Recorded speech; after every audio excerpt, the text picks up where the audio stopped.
Tugas presentasi relativitas Einstein. Relativitas yang disusun oleh Hazia dan Attika Laili.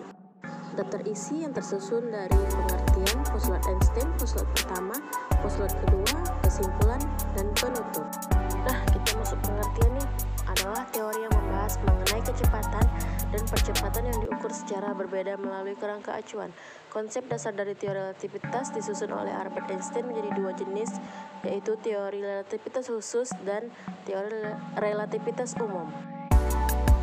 Postulat Einstein. Apa yang dimaksud dengan postulat Einstein? Postulat relativitas Einstein merujuk pada kerangka acuan inersia yang bergerak dengan kecepatan konstan relatif terhadap kerangka acuan inersia lainnya. Einstein memukakan dua, yaitu hukum fisika memiliki bentuk yang sama pada semua kerangka acuan inersia. Nah, Einstein mengemukakan dua postulat, yaitu hukum-hukum fisika yang memiliki bentuk yang sama pada semua kerangka acuan inersia. Kecepatan cahaya yang merambat di ruang hampa udara atau ruang vakum bernilai sama dengan semua kerangka acuan inersia, yaitu sekitar c sama dengan 3108 meter per sekon. Postulat pertama. Postulat ini didasarkan pada tidak adanya kerangka acuan umum yang diam mutlak, sehingga tidak dapat ditentukan mana yang dalam keadaan diam dan mana yang dalam keadaan bergerak. Misalnya, seseorang berinisial A berada di dalam pesawat dan seseorang berinisial B berada di permukaan bumi. Dalam sudut pandang A, pesawat diam terhadap dirinya dan permukaan bumi lah yang bergerak.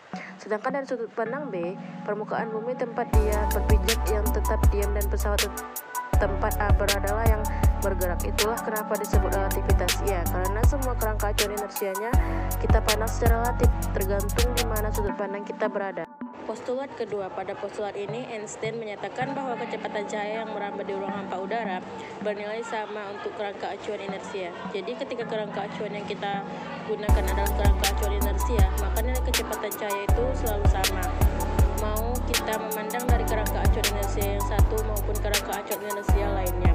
Terus, kalau mediumnya berupa ruang hampa udara, kecepatan cahaya itu konstan dinilai sekitar 3108 meter per sekon. Ya. Nah, dampak dari postulat kedua relativitas khusus Einstein ini menyebabkan segala pengukuran peristiwa relativitas harus dibandingkan dengan kecepatan cahaya dan tidak ada kecepatan yang lebih besar dari kecepatan cahaya. Nah, kesimpulannya itu pada postulat ini Einstein menyatakan bahwa